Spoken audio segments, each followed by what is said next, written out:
of course, yung very popular na jungle. And knowing Onyx Esports, kapag nakikita na natin na nalilimit yung kanilang hero pool, they add to their flexibility and of course yung comfort din. Kasi si Kyrie, alam natin, napakalupit mag-joy jungle niyan.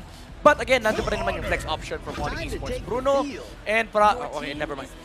Bruno Integral, laban lang Paramis. Bruno Integral, yung unang lumabas dito. I like the fact na inuna nila Integral kasi nakita natin for the past few weeks na napakalaking counter ni Tigreal versus this Joy. Kasi before the dash completes, before niyang maabot yung perfect rhythm, pwede mong gamitan ng implosion para makapag-set up covers Joy and effectively stops and limits the team fight of Onyx. And it also is a limiting factor sa drafting prowess ng Onyx kasi ngayon, wala na yung Tigreal sa kamay ni Kiboy. And apart from that, the Phoveus is still open para dito kay Few na nakita na rin nating nilabas niya kahapon. Yeah. Isa sa mga sabihin nating flex pick o mga hidden, mga pocket pick na meron dito si Few. Probably parang pino-force din yata ng Onyx na ganun yung mga heroes na ilabas.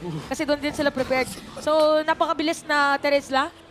Binigyan nilang Valentina sa Pew, ah. Ayoko nga pala. Walang, hindi ka pwede mag-pick ng Lilia, hindi ka pwede mag-pick ng Navaria kasi most likely matatanggal second phase. Although makakakuha pa rin naman ng Onyx most likely. Pero iba pa rin yung binigyan mo ng Valentina si Pew, especially with a penalty zone and electrifying beats.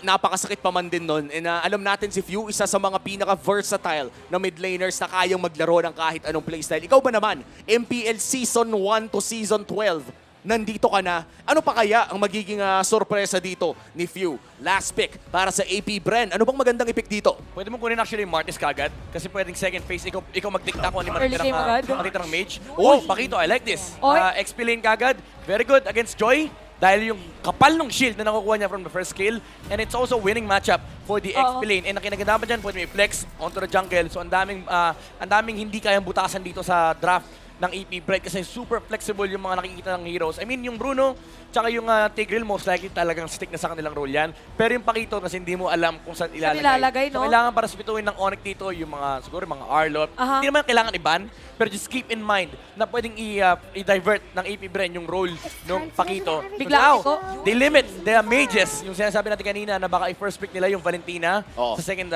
phase ng draft. And I feel like Onyx, kapag na-fall sila sa trap na yon, walang maiiwan kay Sans. Baka mapuwersa pa siya mag-cushion or magkadita. Ano yung binaban ngayon ng Onyx, ano yung mga heroes na for Kyle TZ. Kyle TZ para ma-force sila dito na since naubos, i-jungler nyo na yan. Huwag nyo nang paguluhin. Ipapalap TZ nyo pa bigla eh. Pahirapang buhay namin. Oo. Tsaka nakita na natin yung Pakito ni Flap TZ, no? Isa ito sa mga Pakito na talagang nag-ingay during the group stage of M5 at ngayon nag-iingay na nga rin ang Rizal Memorial Coliseum na talagang rinig na rinig mo ang mga supporters ng AP Bren. Remember, not just in M5, kahapon.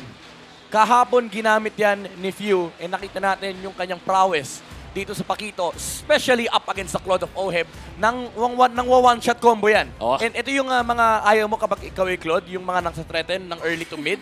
Lalo kahit pagdating mo late game, yung feeling mo dapat napakalakas na nung impact ng Claude. And then suddenly, isang combo lang from Pakito, may hirapan ka maglaro. So now, yung Lilia Kadita option na sinasabi natin kanina, tinanggal na ng AP Bren. This is masterclass drafting from Coach Daki and Coach Bren. Ipit na ipit yung Onyx dito. And looking at the draft, AP Bren, kahit ni Valentina, may Martis last pick kasi na potential dito for Kyle TZ. So, masaya sila sa naging draft dito for AP Bren. Now, Onyx, the question is, how do you deal with this Pakito and Tigreal early game presence alongside the Valentina? Kasi kailangan mo pa rin pigilan yung early game tempo na pwede makuha ni Bruno. Roam at Mage ang kulang nila. Kaja is out, hindi malalaro ni Kiboy yan. May Chow pa naman si Kiboy. So, nandun pa rin naman yung ibang hero niya or yung mga tulad ni Kufra. Nag-healda ba? Parang, maganda ba pang healda sa Pakito? Or parang Hindi pa nga natin alam eh. Hindi sila pwede mag-heal kasi hindi nila kita yung jungle. sa bagay, parang ginawa mong punching bag din if ever kung yun yung kung susundan mo yung Pakito. That's true. Parang Suntukin mo ako. bibigyan mo lang ng shield at iba pa. Last 2 picks para sa Onyx. Naghahanap pa rin sila ng mid laner at pati na rin ng roamer. Probably Navaria plus Gord. Okay, this is good. Kufra. Gord! Ruby, okay. Maganda yung Ruby versus the Tigreal. Kasi pwede mong dikitan yung Tigreal and also pwede ka mag-potential, may potential ka mag-set versus the Tigreal kaso kailangan talaga mapatay si Tig, no? Pero may layer naman from the Gord. Now, AP Bren, maganda yung Martis dito, super. As in yung crowd control immunity labang kay Ruby. and of course yung damage output mo versus Joy, it does amplify yung presence dito ni Valentina at ni Pakito kasi magagamit mo yung early poke sila para magkaroon ka ng access mo sa Decimate. Akai could be a choice as well sa tingin mo? O may, Martis talaga ang bet natin dito? Pili ko Martis eh. And we could see that. Honestly, may iba pa ba? Paano kung tayo naman magdirot? Wag, Maganda ba lang silot dito? Parang mahirap pala. Ayan na nga ang Martis. nga. As you said, Midnight, the Martis will be the last pick para dito sa AP Bren. And looking at the entire team composition ng dalawang kupunan, ay ano bang ma-expect natin sa first turtle fight? I mean, expect again AP Bren to pull ahead in the early game kahit pa sabihin nating very mobile yung heroes dito ng Onyx Esports. Again, yung early game presence ni Martis, ni Valentina, pati na rin yung Pakito, yun yung magiging fundamental and yung magiging beneficial dito for AP Bren kasi yung early game presence nila hindi kaya tapatan ng Onyx. Ngayon, magsisimula na nga ang ating game number 2 of this best of 7 series. Nauna na ang AP Bren with a game 1 victory at ngayon mukhang may expect na naman natin ang explosive na early game mula sa AP Bren against Onyx Indonesia. Ang tanong dito ay nakapag-isip na ba ng plano ang Onyx para kontrahin ang napaka-aggressive na early game dito ng AP Bren? Pili ko parang hindi din sila prepared kung maagang kinuha ng AP Bren yung Tigreal. Doon pa lang, Tigreal? Yeah. On 2 picks, parang tingnan natin kung talagang somehow overwhelmed with that idea. Yeah, and I feel like overwhelmed dito yung Onyx kasi again, AP Bren, they got all 5 of heroes that they wanted. At yung 5 heroes na yon ay talagang isa sa mga sabihin na nating specialty ng AP Bren din. Talagang komportable silang gamitin ang mga hero na to. And this time around, of course, parehas sa purple magsa-start ang parehas na jungler for both teams. And mukhang hindi sila magkikita sa Lethal Wanderer. Alam din ni Kiboy na kapag gantong Tigreal, dapat ganun din yung mag-rotation. So sinalubong niya na agad. Sabi niya, gamit ko yung kanina eh. Tsaka sa RG eh. Sa RG. Ganyan na ganyan. Ayun, Ganyan na ganyan eh. Di pa masayo, di pa niya lahat na paparetry niya yan. Paparetry niya Ay, yan. kumapal. Kumapal na, Ogwen. na-retry na. Nag-retry, libre Lethal Wanderer. So mabilis lang din. Nasasalubungin ni Few. Ang kanyang kakampi na si Ogwen. Oh no. Sabi niya, okay na Ogwen, nagampanan mo na ang kailangan mong trabaho. Pero sabi ni Boy, kailangan niya ng bawi. Kaya first blood para dito sa Onyx Esports. Ite-trade naman ata ng Martis with the jungle creeps na kukunin ni Kyle TZ doon sa kabila. Pero nakalamang with the first blood ang Onyx Indonesia. Looking at the boots, mukhang maagang tier 2 ang kukunin ng mga Onyx players dito. Yeah. And very crucial din yung pinakitang info actually ni Ogwen kanina, no, na nung humarap siya dito kay Kyrie. Okay, si Kyle TZ, kanilang sasalubungin dito. Sabi ni Kyle TZ, teka lang, mainit na ngayon yung Onyx. Kailangan maging maingat din tayo. Hindi pwedeng biglaan yung mga mabibilis na ginawa natin kanina. Oo. Going back lang sa sa yung kay Ogwen, nagpakita rin kasi na skill kagad. Siyempre level 1 ka pa lang naman, isa lang access mo sa skill. Oo. And yung cooldown din, medyo kabisado ni Kyrie. Lalo siguro ilang beses na invade to sa buhay niya. That's true. So kabisado niya yung buhay ng jungle plus Tigreal matchup. And nandun yung punish mula sa Onyx kasi isang flicker lang naman yung hawak ni Ogwen. Wala pa siyang mobility spell at that time. And nandun yung capability ng Onyx to really distinguish kung killable ba yung targets or hindi. And by the way, gusto ko lang i-highlight, Super Marco, still Master Assassin on the Bruno. Wow. One of the highest damage builds, Noki Boy. Waiting for the level 4, pero si Boots ay pumasok na sa likod. At mukhang ang Onyx ang aatake. Kyle TZ low HP. Kamunti ka na, kaya mapilitan na umalis. Dahil naman dyan, makukuha ng Onyx Esports yung Retribution dun sa may turtle. Napakagandang zone out para sa kanila. At AP Bren aalis dahil grabe yung zone na ginawa sa kanila ng kalaban nila. First blood at first turtle sa kamay ng Onyx Indonesia mapupunta. Ang ganda ng ginawa ng Onyx early game focus talaga yung kailangan mong gawin versus Martis kasi usually yung Martis kapag malaki yung buhay niya sa turtle talaga lalaban at lalaban yan. Ginawa ng Onyx dito is nag-turn sila. Instead of actually contesting for the turtle, bawasan mo muna yung buhay ng Martis specifically with the Joy and the Terizla. Although you might say no na parang okay lang naman kay Martis, lapitan siya ng dalawang heroes yun. Ang problema kasi yung Lahat. attention niya nasa turtle eh. Oo nga. Tsaka nilahat siya kanina. O si Kuya Sant, Ayan. nakakuha ng ayan na, nakakita na tayo ng 3 ikot. Nag-iinit na nga ang Onyx Indonesia. Nararamdaman na natin yung mga kills na napupunta sa lane. At pati si Super Marco ay nape-pressure na pero si Kiboy yata ay delikado. Nakakasalubungan dito ang 2 K. Kyle TZ at Kiboy. Parehas na letter Y. Nagtatapos ang kanilang pangalan. Pero why naman ganon, Kiboy? Nag-ano agad? Kaya nga Ang ganda ng laro ni Kiboy ngayon. Hindi natin pwedeng bayasan lang ng basta-basta kasi 101, 100% KP para 1K. kay Kiboy. At siya din yung nag-flicker para ma-secure yung first blood para sa Onyx Esports. In fairness din sa Ruby pick ng Onyx, no? Again, this is very very good for them kasi yung Tigreal hindi ganun ka-comfortable lumapit versus the Ruby kasi pwede rin siyang setan. And again, nandun yung punish capability ng Onyx na kapag tinulungan naman ng AP Bren, yung Tigreal, pwede rin mag-set si Kiboy sa may likuran. And sa early game, dahil hindi pa naman nagra-ramp up yung momentum dito ng AP Bren, they are gonna be able to do this, especially in the mid lane, yung Valentina. As long as abot ni Kiboy yung Valentina ni Few, there's always gonna be an attempt against the mid laner of AP Bren. And yung AP Bren, this time around, talagang medyo nahihirapan. Si Few with the damage na nanggagaling kay Sans. And apart from that, no, mukhang ang Ruby ult ang kanyang nagiging choice as of the early game. Isa ba yun sa mga maganda talaga na pwedeng kunin bilang Valentina? Well, definitely kasi parang kulang sila ngayon dun sa crowd control kasi na zone out nga dito. Si Boots, by the way, wait lang. Napaganda setup play, nagkapapuyuan. Ay! Don't run Wolfkin daw sa may flicker out dito sa Ay! Teresa. Wala na siyang buhay. Saktong decimate. At mukhang dediretso pa nga Uy, pero si Kyrie na doon sa may sa may buff ni Kyle TC. So nakawan lang muna. At mukhang aabot naman this time around ang Onyx doon sa may pagong. Kiboy is here. Oh, no. Mukhang siya magiging target. Ginamit na flicker ng out. flicker. Kaya alis lang muna sila. Habang iba yata ang gusto gawin ng Onyx for display. I mean, nandun yung attempt ni Kyrie na mag-macro play sana, kaso hindi rin sapat dahil naka-cover din naman yung AP Bren. Even though nakuha niya yung resource away from Kyle TZ, it's still gonna give AP Bren the advantage kasi all across the map yung XP and yung buff na binibigay dito ng Turtle. By the way, very big question mark lang, Corrosion Sight, first item on CW. And this is something na nakikita din natin kay Super Marco. Kumbaga parang ito rin yung nagtaka tayo ito yung inuuna ngayon ng mga top cloud players natin in M5. Pero mukhang tuloy-tuloy lang ang aksyon. Ogwen goes in. Napakaganda setup play pero may bawi yata dito kay Boy. Hindi na makakatakas pa yata. Ay hindi! Na-decimate na! Na-stapler na ni Kyle TC. Tapos si Boots. May pilitan na naman gumamit ng penalty zone. Pero habang nangyayari yun si Chewe, mukhang kukuha ng Torres sa may bottom lane. Ogwen, wait on seal. Grabe yung attempt. Oh, grabe yung attempt no. Kung hindi agad nag-back with the BMI, that could have been a perfect flanking angle. Pero mukhang aagaw din ng purple buff. Sans going in for the burst, pero mukhang makukuha rin naman ni Kyle TZ ang purple buff na nanggagaling sa Onyx Esports. Tradean lang all around the map. Mahirap yata yun sa Joy Wala siyang purple buff. Oo, tapos matatimingan pa dito ng AP Bren yung buff this time around ni Kyle TC. Yan ang mahirap dito sa ginagawa ng Onyx is, yes, nakakakuha ng farm CW, may pressure on the bottom lane, pero walang mapuntahan yung Joy. Especially that the mid lane is being controlled by AP Bren. You don't want to be fighting into that. Lalo nga existing yung Tigreal na answer.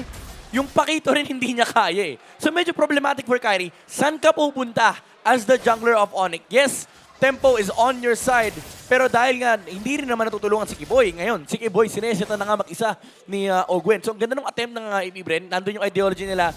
Kahit sino na magpakita sa mid lane kasi yung Joy hindi naman tumutulong. That's true. At nakikita natin, so far parang medyo bumagal ang andar ng laro. Maliliit na kills lamang ang ating napapanood pero may malaking tsansa na magbabago yan dahil 10 segundo na lang ay lalabas na rin ang ating third and last turtle of the game. Kyle TZ having one of the better games in this, actually better time in this game. 2-0 na pala ang TZ Air. Oo, kanina napuntahan din para man din siya ng mga players dito. Look at Flap TC. Suntok!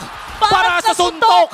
Pero check lang muna. Sabi nga, kailangan kitang paalisin, Chewe, kasi meron tayong objective na season na dito ng mga players. Si Owen halos wala na buhay doon, pero nandito na naman ang kampe. Meron pang terrify si Boom. Sakto! Makukuha mo ng decimate. Pero retribution, mamupunta pa rin kay Kyle TZ. At isama mo pa si Kiboy. Hindi na nakauwi pa. Bottom lane si Kyrie. Kailangan lang muna dumepensa. And it's blood all over the map. Kyrie, sa kapupunta. Masyado ko na pogi boy. Isang bola lang sa mukha. Napakaganda! Super Marcot sa top lane! CW! Flap CW! TC laban kay Chewe! Ito CW! na magiging na mga sinasabi natin pero hindi magiging sapat! Chewe makakakuha ng kill! Iyon ang isa sa mga ama-aksyon na sequence na mapapanood natin sa buong mapa na to. Kanina, around 3 minutes ago, sinabi ko tahimik yung laro. Yeah. Biglang Eto nagbago ang lahat sa turtle na yon. Ito na yung sinasabi ko kanina, yung Martis ni Kyle TZ. Oh, speaking of the Martis, Kyle TZ, very, very low here. Oh, pero napakakunat penalty zone, kinasad na ni Boots. Nagkakapalitan na dito mga players pero nandito na rin naman sila. Sinawit na dito meron shutdown, yes. Pero napatay lang din naman dito si Chewe. Anong mas naging magandang trade? Tapos kay Kiboy pa napunta yung kill. Yun yung pinakamasama para sa Onyx. Yung kill mapupunta, yung shutdown kill kay Kiboy na punta. Yung gold lane ka, gusto mong kunin yung kill, ikaw pa yung namatay. Oh Oh, my, my. this is really good from AP Brent. This is perfect itemization as well from Kyle TZ. Hindi naging greedy yung kanyang Martis. Most people would think na dapat ira-rush lagi yung Fury Hammer. No, in this game, importante na mag-survive siya sa early game ng Onyx, rushing the Radiant Armor. Tapos ngayon, kumpleto na rin yung Blade Armor, mitigating a lot of the damage output na nanggagaling sa Onyx. Kaya yung kaninang team fight, ang kunat ni Kyle TZ, ginamit lahat, binuhos lahat. And yung pati yung Mystic Dash, pero nabuhay siya half HP pa. At nakasaksak pa nga Oo. ng isa sa dulo.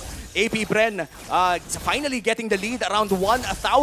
But still, this is anybody's game, no? Aha. Real talk lang, kaya pa rin bumawi ng Onyx dito. Oh, kasi yung hero din dito ni ni Kyrie, pwedeng biglang dumaan tapos sa retribution.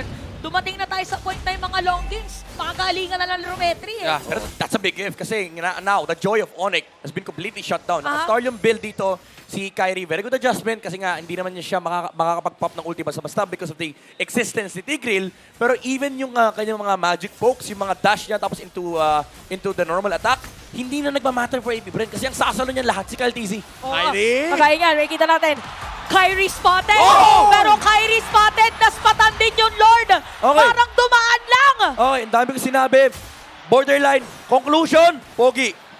Oo nga, retrim pogi ang tawag natin dyan. Dumaan lang! Dumaan Kuya lang! Reti! Wala eh. Bogi! Nag-take out eh. Sabi niya, Kyle, akin na yan. Pero yun yung mga kailangan ingatan niya ni AP Brent kasi yung mga ganito. Yan yung mga Wala eh. nagbabago ng laro eh. Na-starstruck yata, boss. Okay.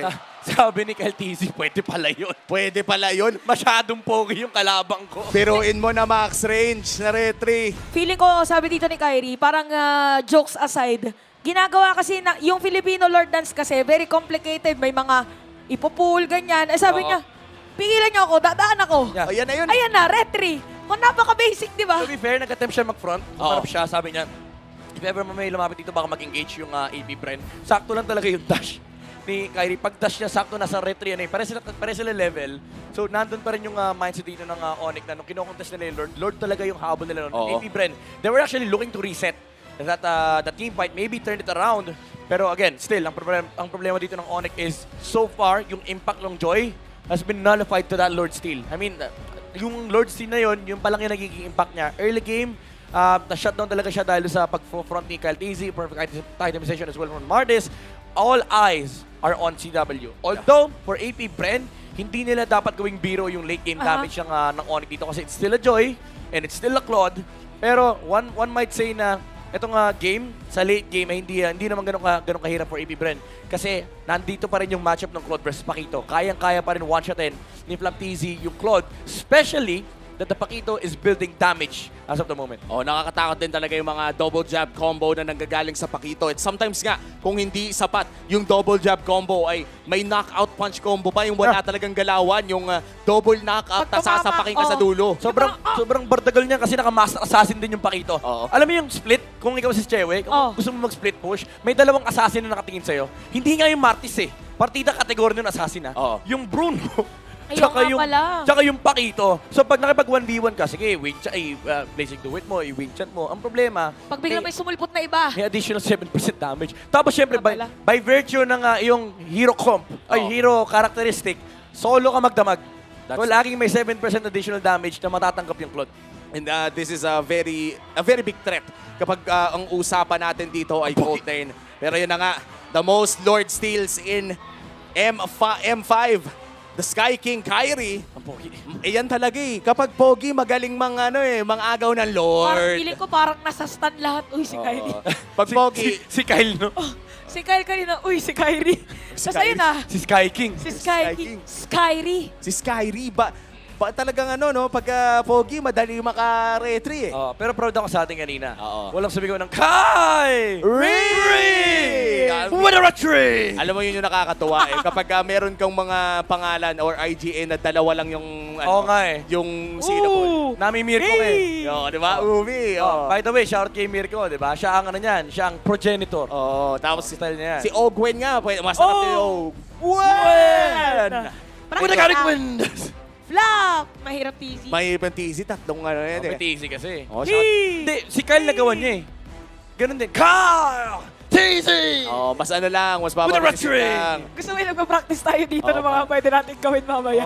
Habang nag-aantay, para dyan sa mga nanonood sa watch party, no? Kamusta naman kayo dyan? Oo nga, sa mga- Kunwari, nag-uusap tayo. Kamusta kayo dyan? Ang sagot, okay lang. Ganun, no? Hindi, Practice. patiin natin yung mga yung mga host, 'di ba? Yan. Sila andyan Rockhard. Oo. Sila QWERTY, si Burrito, Sila- OSX. Sila OSX. Auntie, si Auntie Si Anara. Auntie. si Atina, Atina. Burrito, Atina. tsaka yung best friend ko, syempre. Si Butters. Si Butters. Ayan, amatik na yan. Binabati Best friend ko si Butters. Best friend mo pala si Butter? Best friend ko si Butters. Ay, birthday niya ngayon, di ba? Birthday niya ba Birthday ngayon? niya ngayon. Happy birthday, Butters. Happy birthday, O, para sa mga Butters. nanonood dyan sa watch party, kantahan Pakitanta nyo. niya. Happy birthday. Hindi, Di, pero ito Happy kasi- na birthday. Happy na birthday mo pa. Happy na birthday mo pa. Ilang Ayun, pero ito no joke guys. Message yan sa page, namimigyan tayo. No joke, birthday ni ano ngayon. Birthday ni Odin. Ayan, Oh, ito Odin. legit. Kahapon, Our very own, ano? our very own Odin. Our very own din. Odin. Ayan. Tapos Medyo nalasot kahapon birthday ni Ingan. Ingan. Our So, very own Nation. Ingan. Ingan Nation. Ang Siya lang ang merong nation.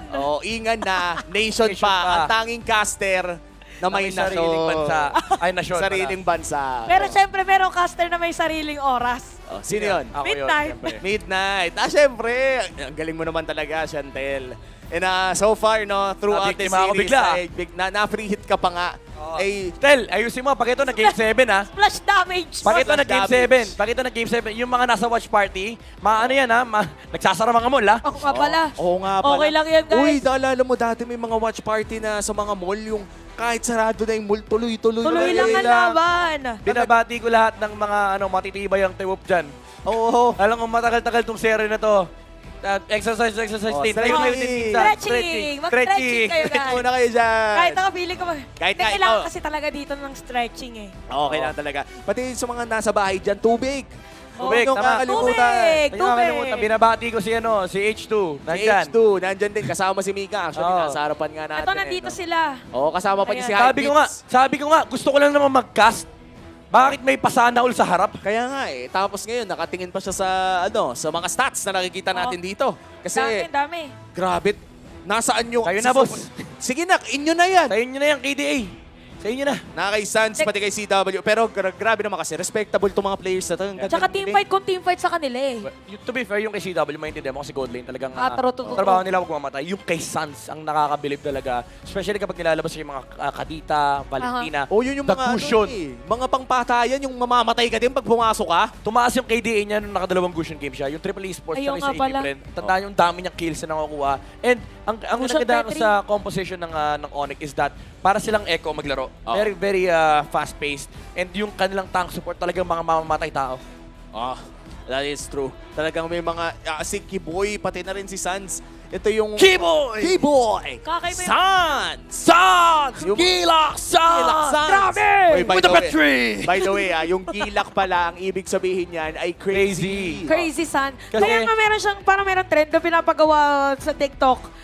Yung Joker na smile niya. Oo, galing India Oo. yun. Kasi yung surname niya, katunog ng Gilak. Ng gilak. Oo. Tapos ginawa na lang na Gilak Sans. No? Gilak By the way, Sans. ayan na, magsisimula na muli ang Eto ating na. game number 2. Game Number 2! Oh, At ito. andyan na nga, kakasabi mo palang pinagsasasabak na! Pagkakabalik Si Chewe. natin, si Chewe pala nakakuha na nga talaga nila. Boss, bumaba ka yung KDA niya, boss. Oh, eto na. Sinapak ni Blap. Nakita yung, oh my God, the stats. For Chewe is high, sabi ni Flap TC. Oh, kailangan ibaba ibaba. natin yan. Okay. Kailangan spaghetti treatment. Sabi nila, Kailangan spaghetti. sabi Spaghetti nila, pababa. Sky Kings pala, ha? Dapat bumaba kayo dito. Inangasan mo pa, spaghetti na tayo eh. Pero ano to parang kakaibang potahe ang pwedeng ihanda mamaya ng Onyx kasi yung movement nila parang binago na rin nila eh. Aware sila. Pwedeng si Sans yata dito magiging X-Factor, no? Pag tumama yung mga bola-bola. Oo. Saka yung mga bola-bola dito ni Sans, habang tumatagal, mas umaabdi yan. Napansin na rin natin, no, kapag nasa mga rank games tayo at may katapat tayong board, parang nung mga early mid-game, okay pa eh. Pwede mo pang tangkihin. Pag tumagal, Pag nasa late game ka na, madaplisan ka lang ng swimming pool, patay ka na eh. kettle ball yan, kettle Hindi ko alam ball. kung nababaliw na ba ako o nag-lightning trance si Sans. Lightning Truncheon sa ata si Sans. Okay.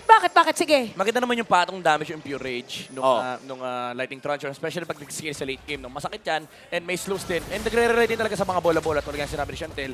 Pero again, wala kang pang-counter sa Radiant Armor na nag-exist dito kay Kyle, tsaka na rin kay Ogwen. Kasi kailangan mo yung continuous na magical penetration. Yung binababa mo yung magical defense sa kalaban. So I think this is gonna become a problem for Onyx kasi ang namimitigit na ngayon damage output ni Kyrie. So parang mitigilit pa yung damage output ni Suns. At yung damage output ni Sans dito ay bukod na sa may patong sa Lightning Truncheon ay mukhang late game pa talaga natin. Yep. Aabangan yung percentage damage. AP Bren, lamang pa rin ang 1,000 at mukhang kontrolado ng AP Bren ang ating mapa. Ito yung 25 segundong medyo hindi makakahinga. Lahat ng mga manonood or after nun dahil meron na namang Lord. Pero parang yung pwesto kanina ni Kiboy, napwestuhan din ni Ogwen. So medyo kailangan maging maingat ngayon ng Onyx. Even Kyrie, naku po talagang binabantayan ng TZ Brothers. Nauna pa mag-level. Yung kanyang orange buff. Nauna pa mag-level 15 si Kyrie, by the way, kay Kyle. Oh, retry. Ay, nakuha ni Kyrie. Pogi! Oh, Pogi din naman kasi. Pero take note, hindi na niya nagamit yung retribution niya. Meron pa Lord. Ayun, level 15 na si Kyle TZ. Hindi na gamitin ng papogi jutsu. Mamaya pa daw. Kailangan yung malaking objective ang kanyang ma-retreat. 13 minutes in, this is a Luminous Lord on the hands of AP Bren. Pero si Kiboy ay pumepwesto na. Merong ninakaw ng ultimate dito si Few. It's going to be the I'm Offended na nanggagaling sa Ruby. Pero si Butsa, kailangan nating abangan. May flicker yung Terizla. Yeah. Oo nga pala, baka biglang pwedeng tumalon para sa kanya. Look at Glab though. Ito, malaking problema ng Onyx, yung bypass na pwede gawin ng Pakito. Maharangan actually yung Gord dito, hindi mo nalang napapansin, pero Kyle DZ, half HP. Okay, nakaabang yung mga players ngayon. Si Ogwen nandito, Penalty zone. pero napagandang setup para kay Kiboy. Oh, Sakto may no! flush. Ogwen is gonna be down. Tapos meron pa penalty zone. Si Boots yata magiging kapalit nila. Aalis na rin si Few. At double kill na para kay Kyrie. Kyle TZ, same goes to Flap TZ. Aalis na lang muna. Supermarket na dun sa may bandang likod. Kyle! At pa dito yung Mystic Projectile. Kyle TZ lumalaban pero hindi na sapat. Binato na rin dito yung Worldy. At napakagandang zoning. Pinapakita ngayon ng Onyx. It is a disaster para sa AP Bren. Napakagandang engage na nagmumula kay Kiboy. Parang naamoy na lang niya na may tao doon at dinire-diretso na niya ang kanyang pag-engage. And that essentially secures the Luminous Lord para sa Onyx Esports. Very similar sa approach nila nung game number 1 na talaga nag-hero lock dito yung Onyx. Hindi one lane teamfight eh. Dalawa essentially. Yun ang yaring laban na yun. Kasi si Boots, ginamit yung penalty zone dito kay Kyle TZ, attempting to contest the Lord. Pero yung rest of the members ng Onyx, talagang humanap sila ng teamfight. And Kiboy, again, finding that set against AP Bren. Even in front of the Tigreal, aray ko. Oo, masakit. Oy, parang bait yata si Chewer din na ginamit ka kanyang Wind of Nature. So, grabe palang palitan dito ng dalawang koponan. Parang tina-timingan lang kung anong pwedeng gamitin against each other. And this might be a big push para sa Onyx Esports. A Luminous Lord sa bottom lane at mukhang kontrolado din ng Onyx ang wave sa taas at sa baba. AP Bren, paano sila dedepensa dito? Kailangan nilang either mapigilan talaga yung entry ni Joy or mapatay nila kagad yung Claude ng Onyx. Pero that's not gonna be possible, especially with Chewe. Alam natin sobrang patient na player niyan. And problema na rin actually yung damage type ng Onyx dito kasi the way that they damage is yung mga mabilis na putok, especially with the Starlium and Crystal. Pero oy! Oy, nakita natin, is Ogwen! naman paputukin. Pero setup play, napakalayo na naman dito ni Kiboy. Pero makukuha niya rin si Super Marco. Papasok din si Flap TZ para sa kanyang mga knockout strike. Tapos yung bola ni Super Marco nararamdaman na. At kakapit pa nga yung tore ng AP Bren doon sa may bandang ibaba. Dalawang patay para sa side ng Onyx. 2-man down para sa side ng Onyx. And as you said, walang nakuhang inhibitor turret ang kupunan ng Indonesia. Oh, Flap! Ay! Oh! Kakaibang TZ play! Grabe naman talaga! Wind of Nature! Oh, no! Para si Kyle TZ! Nandun pala si Sans! Napakagandang pag-respond ni Sans mula sa Onyx. At dahil dyan, makakakuha pa ng additional kill ang Onyx kay Kyrie ngayon naghahanap ng angulo. Pero di na ata niya itutuloy pa. Purple ang call ng Onyx.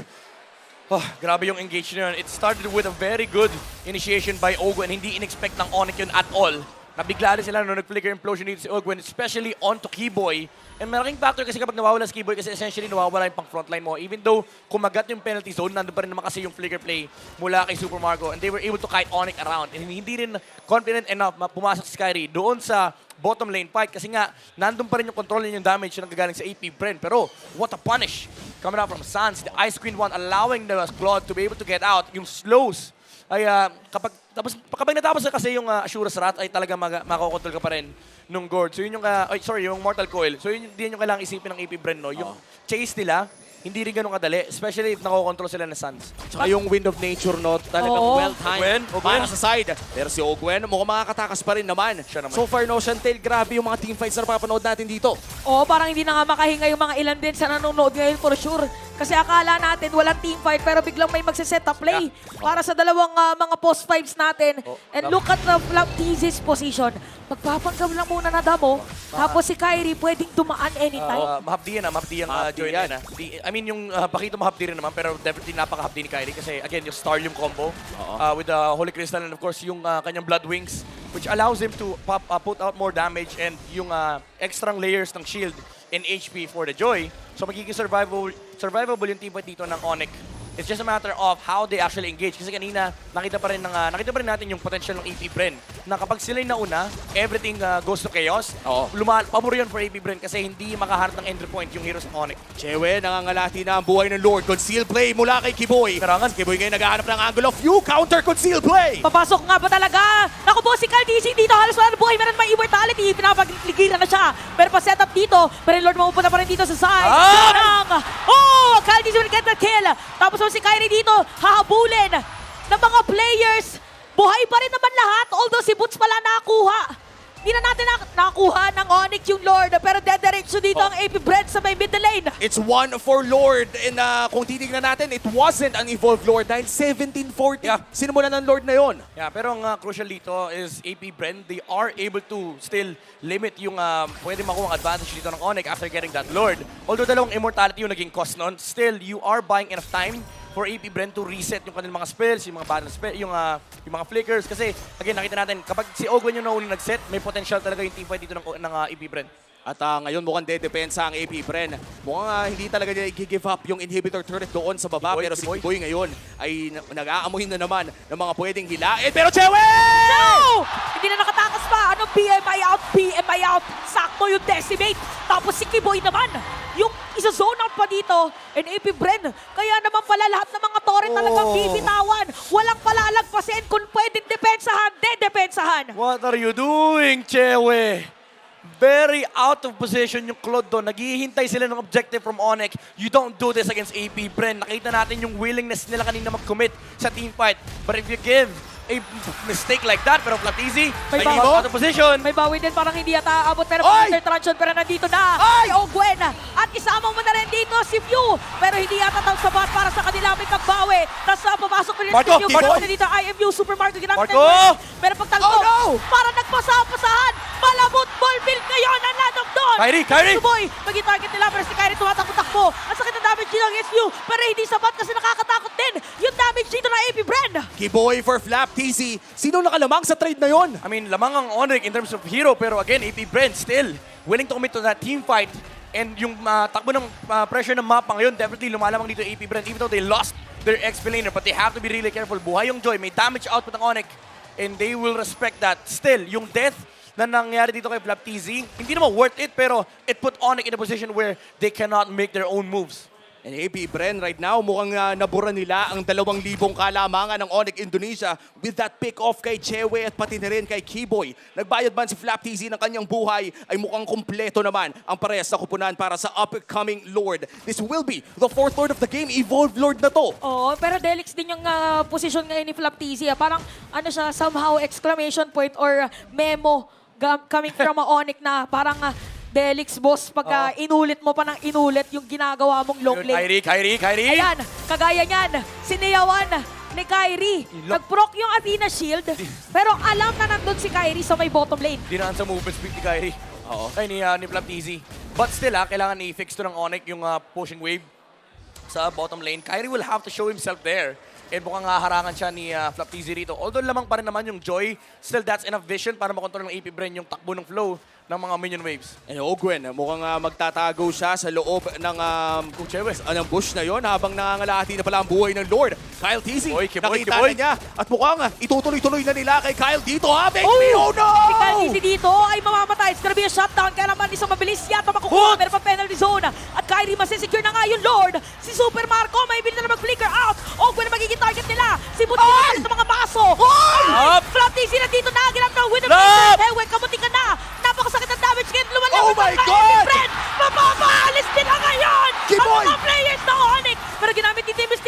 Si Few mamamatay na.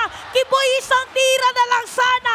Pero grabe, pinapakita tapang both Onyx and AP Bren. Kyrie, What Kyrie. a close team fight at naghahanap pa nga ng dugo si Kyrie. Pero mukhang hindi na niya mahanap pa. Super Marco still alive with the immortality. At mukhang kailangan niyang dumipensa dito na mag-isa. Ay! Bawal mas nandito, boy. At mukhang ang... Oh! Marco!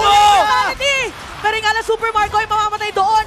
Kyrie, napaganda pagpasok. Talaga nagkakasagutan lang. Oh no, the Lord! The Lord! Si Ogwen lang nandito para dumepensa for AP Bren. Kyle TC buhay na rin naman. It is a 4v2 Ayan na. scenario. Kyle TC versus Ogwen with the Lord marching down bot lane. Okay, halos mo lang mga buhay dito, mga Yung mga players ng pasok. Onyx. Pero minion wave aside ng Onyx, pero Lord. nandito ang dalawa, ginamit na ng Mystic Clash. Mga lahat na yung buhay, Kyle TC, halos mamatay na doon. Mapasok na si Kyrie, pero minion wave, meron din Lord para sa ng Onyx at unti-unting makakuha ng buhay ng base. Nandito si Flap TC at para sa laban, 1-1 agad, Onyx Esports! Onyx Esports strike back. At mukhang may serye na tayo dito. Woo! Wow, that was a very good Lord pull coming out from Onyx, using the Lord as bait. And nung nag-attempt si Kyle TC sumilip, nandun na kagad yung Lord turn mula sa Onyx Esports. Essentially, baiting the team fight. Nung namatay yung Martis, alam nila, kahit bitawan na nila yung Lord, it wouldn't matter. Boots with a very good penalty zone on the back line. Doon nagsimula yung victory ng Onyx Esports. At grabe no, ang daming nakatutok ngayon sa M5. I-redeem nyo na yung code na yan dahil naka 3.4. Wow! Wait lang, ilan to? Million? Million yan, 3.4 million. 3.4 million na PCU para sa mga nanonood ngayon ng M5 1-1 na. This means insured ang ating game number 4. And what a game. Yeah. Boots na bawi niya, interest na niya. Tsaka gusto ko lang sabihin, di ba sanay tayo sa mga Lord Dance? Feeling ko yung Lord Dance ng Onyx, yung biglang daos-dos. Oo. Yung biglang, ay, nakuha na yung Lord. Oo. Parang ganun, kung sa atin gusto natin i-delay sa kanila, Lord day kagad. Ito yung ito yung variation dati na ginagawa ng Blacklist International, yung Lord turn, na imbes na makipagsayaw ka, kapag lumapit yung jungler, talaga nagpo-focus fire yung kalaban. And yun yung ginagawa ng Onyx. Every time sisilip si Kyle TC, talagang buho sila for Onyx. Talagang binuhos nila lahat ng mga pwede nilang ibuhos kay Kyle at nakabawi ang Onyx with that game number 2 victory at kayo din ay pwedeng makakuha ng bawing-bawi na Grab Unlimited dahil pag nag-subscribe kayo for 49 pesos a month, ang dami niyong pwedeng makuhang discounts for everything na bibili nyo sa mga Grab purchases. Why not look? #better than great din pala. Available na ang M5 official shirt sa halagang 1,000 pesos lamang. Napakagandang design nito para i-commemorate ang ating historic na M5. So mabibili niyo po ito sa mga M5 event venues from December 2 to 17. So last day na ngayon dito sa ating Rizal Memorial Coliseum at maaari niyo rin namang bilhin sa ating official MLBB store sa Shopee. Isa yan sa mga t-shirt na madalas yung makikita kapag nandito ka. Halos siguro kalahati ng audience natin ay yan ang makikita, ang suot. And apart from that, of course, this has been such a treat na panoorin this series. Dahil, again, yung game 2 na to, hindi na... merong isang what-if moment sa utak ko midnight eh. Doon sa team fight kung saan tigwa one hit na lang lahat ng tao, yun yung naging deciding factor ng match na to. To be fair, ang ganda rin kasi nung juggle ng Onyx and Super Marco, considering na nagamit niya na yung flicker nung time na yun, hindi niya pwedeng i-risk na mag-frontline. Even though nung nagde-defend siya ng base, pinatay niya pa rin si Sans. That attempt would have been good if sana sinayang nilang sa yung 4 na low HP heroes. Pero maiisip mo rin yung mindset ng players na yun. Nung time na yun na hindi kasi pwede mamatay Oo. yung Bruno nung specific moment na kasi kailangan talaga siya mag-defend. But still, it ended up being favorable for Onyx kasi nung nagpupush na sila, nagagamit na yung minion wave, nandun na yung pressure sa utak ni Marco and he needed to do that play. It wasn't the right play, pero magigets mo na parang wala nang no choice Okay. yung AP Bren at that time. And that was a play made by our MVP. I would say na talagang ni-lead ang Onyx in this game and it's Yeah. going to be Gilak Sands in the mid lane, our MVP for game number 2. I think he played really well on that Oo. court. No? Yung isang death niya dito ay hindi pa nga totoong death na immortality Oo yun. nga pala, immortality. So hindi pa rin tumawid ng 1.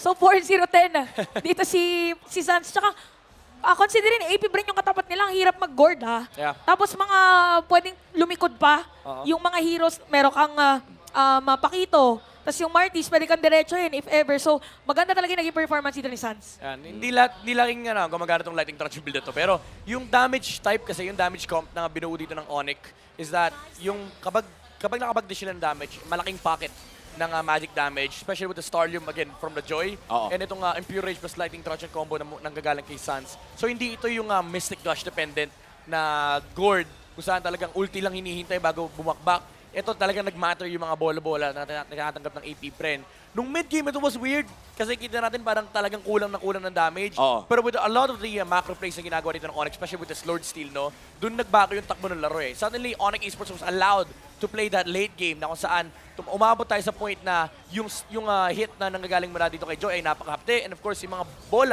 bola-bola ni Sans ay mas makati pa kumpara doon sa Mystic Gush na binabato niya. Ito yung teamfight na napakaganda for AP Bren na pinanalo ni Ogwin essentially. And of course, nandun pa rin naman yung micro capabilities ng TZ Brothers, the new TZ Brothers by the way.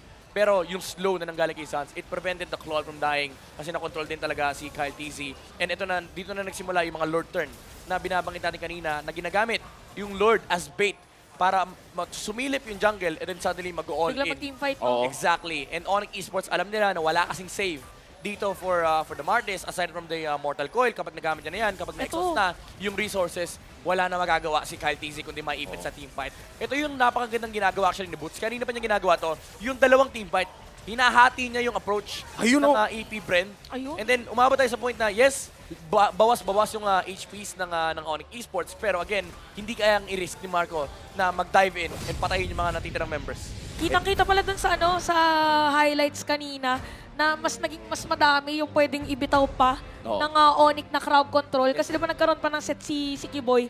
Yung pala yung halos wala ng buhay. Oo. Akala mo kayo na yung meron pero may bala pa pala yung isang Oh, bala pa pala. Yun yung mga moment na akala mo ikaw na yung sa mga anime, yung nakalamang ka na. Pero meron pa palang panlamang na yung kabila and AP Bren. I feel like they did expect that too, Yeah. no? But pag nandun ka na kasi sa moment na yon, hindi ko nga alam kung paano yun napigilan yung gigil eh. Kung ako yun, dire-diretso lang eh. Dito natin talaga makikita na talagang itong mga teams na to, best in the world na. These are the top 2 teams in the world of MLBB right now. And we are looking at the Game 2 stats now. 22-minute game, mas matagal kaysa sa napanood natin ng Game 1. Sobrang crucial pala din dito ng yung sinabi ni Midnight kanina kasi dahil dun sa unang Lord na naagaw ni Kyrie, dumire-diretso na. So parang nagiging moments of glory dito for AP Bren is pag nanalo sila sa teamfight. Yeah. Pero after nun, objectives talaga was leaning towards Onyx side. And yung variation din ng Joy na nilaro ni Kyrie, again, yung Starlium build na hindi dependent sa ultimate. Kasi nga, ito yung answer mo versus the grill counter ng AP Bren. And of course, is also good against the Martis. Recently lang naman naging meta yan before M5 doon nag-start yung pag-rise itong different variation ni Joy. And dagdag mo ba dyan yung Assassin Emblem na hawak niya with the Inspire, more dashes, more access to the ultimate, meaning more hits and more procs of the Starlium site. And alongside the Divine Glaive, yung Holy Crystal, and of course yung Blood Wings, doon na naramdaman ng AP Bren na every time didigitan nila si Kyrie, napaka-update. Naramdaman din ni Flap TZ yan. Binabakit natin kanina na yung old style Joy, it can't fight against the Pakito. Pero dahil ito yung ruta na pinili ni Kyrie, suddenly you find Onyx, they are able to deal with the Pakito. Kaya yung posisyon ni Flap TZ kanina sa may top lane, I wouldn't say it was a mistake. But rather, kaya kasi ng tapatan ng Onyx yung Pakito nung time na yon. Kaya nagulat si Kyle TZ, bakit may 4 na heroes dito? Kasi nandun din si Kyrie. And si Kyrie in this game, nakita naman natin na nandun pa rin talaga yung micro mechanics na inaabangan natin. Yeah. Yung tipong first Lord Steel pa lang on that Joy, yung nagdash siya ng 2 beses despite being stopped by Ogwen. Tinulak ka na, ni-knock up ka pa, nakakuha pa rin siya ng Lord. Parang mala horse vision pagdating sa sa Lord Objectives na wala siyang pakialam sa mga ibang external factors as long as I'm able to secure an objective para dito sa aking team magiging madali. Tsaka ito yung si Boots, yung damage taken, parang hindi, sabihin na natin na hindi lahat ng mga setups niya ay talagang flashy. Pero yun yung pinaka nagmamatter. Oh, he's doing the job. He's Kumbaga, doing the job. he's Tapos doing the nandun yung dirty work. kakape niya. Yes. And napaganda rin kasi yung gold lane performance dito ni CW, although hindi ganun ka-refined as you would hope. Pero the difference is AP Bren, there's too much heroes from Onyx that is jumping on Super Marco. Nandiyan si Boots, nandiyan si Kyrie, even si Kiboy, nandun yung threat. Minsan di nga yung Tigreal talagang yung si Super Marco lang talaga hanapin mo. When in fact, kapag tinignan mo yung lineup ng AP Bren, it's Flap TZ. So parang talagang ang dali ng buhay ni CW, aside from the fact na clog ka, ay wala naman talagang huhuli sa'yo. And yun yung binabangkit natin kanina, kapag umabot ng late game, magiging Mahirap. problema tong Joy and Claude, which it did happen. Kasi talaga